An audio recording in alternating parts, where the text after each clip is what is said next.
Good morning, everyone. I hope this finds you well and living your best life in Jesus Christ. Well, lately I've been reading about famous preachers, and especially ones in the past, and I ran across this story in a biography about this famous evangelist in the early 1900s named Billy Sunday. What an appropriate name, right? Well, when Billy first accepted Christ, an older believer gave Billy some advice that he never forgot. The man said, "Billy, there are 3 simple rules that I want you to practice in your life as a Christian. If you do, no one will ever accuse you of being a backslider. Billy, take 15 minutes each day and let God talk to you. Take 15 minutes a day to talk to Him, and then spend 15 minutes a day telling others about Jesus." Think about it. That's pretty good advice, isn't it? I mean, 15 minutes a day talking to God, 15 minutes a day listening to God, and 15 minutes talking to others about God. I mean, what more can you ask? Well, evidently, Billy followed this advice, and he became one of the most powerful evangelists in the history of the church. He recognized the value of moving forward in our relationship with Christ. I've come to the conclusion, reading through the scriptures, that this is the central message of Psalm 1. Psalm 1 says, "Blessed is the one who does not walk in step with the wicked, or stand in the way that sinners take, or sit in the company of mockers, but whose delight is in the law of the Lord, and who meditates on his law day and night. That person is planted like a tree by streams of water, which yields its fruit in season, and whose leaf does not wither. Whatever they do prospers." I like that. When I read this verse, it tells me that the man that he's talking about in Psalm 1, the Psalm 1 man, if your will, doesn't just not do bad things. He moves forward into the right things. Well, what's the right thing? Well, if you read it, I said it. It says, Psalm 1:2 tells us his delight is in the law of the Lord, and in his law he meditates day and night.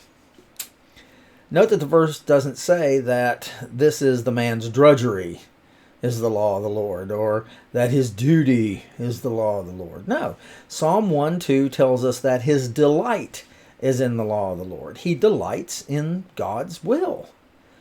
I want to be like that, don't you? To delight in doing his will in my life. I think that we as Christians need to be constantly moving forward in our relationship with God, and that we need to make our delight in his law. I mean, don't you? I mean, think about it. We're his, after all. Acts 17:28 says, "For in him we live and move and have our being." It reminds me, when I was 7 years old, my father bought me my first bicycle. I loved that bicycle. But I'd never ridden one before. At first it had training wheels on it, and so, man, it was a piece of cake. But about a month or so later, Dad took off the training wheels, and I discovered it was a bit harder than I'd suspected. Over the course of the next few months, weeks, whatever, patiently my dad, mom, and older brother, and my friends tried to teach me the art of cycling. Well, I crashed a few times, once into the swing set, knocking out a tooth. But I soon found out that there was one thing I needed to do if I was going to stay on that bicycle, and that was keep moving forward. If I ceased going forward, I was going to fall and hurt myself. When I realized that, I realized I had discovered the key. And it was a good thing, too, because I was quickly running out of teeth. And so it is in this Christian life. We can never live this life to the fullest, never feel that confidence in Christ we need unless we're continually growing, learning, and frankly, just moving forward. Every one of us should be closer to God today in heart, soul, and body than at any other time in our lives.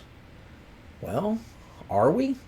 If we're not, perhaps it's because we've stopped moving forward.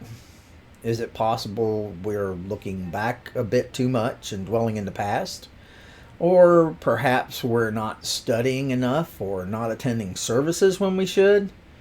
Truth is, only each of us can answer those questions. But if so, why are we not surprised when we feel uncertain in our lives and wobbly in life, like a bike, ready to crash? Now is not the time to stop moving forward in our walk with Jesus. As a matter of fact, that's a dumb thing to write. When it comes to our relationship with Christ, there is never a time to stop moving forward. So Today, let's promise ourselves that we're going to get moving. Let's examine our walk. Let's redouble our efforts. I don't know about you, but I don't want to crash. Do you? I hope you make today a terrific day. I want you to know that I'm here if you need me. And I love you all.